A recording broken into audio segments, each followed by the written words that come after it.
So ito, pang 15 rounds ko na. Last na ha, ikot na ito. Ayan, dito sa may harap ng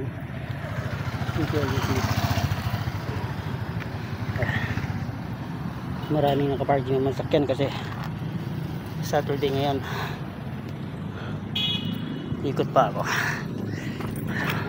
kasi last na ikot ko na to eh, pang 15 rounds.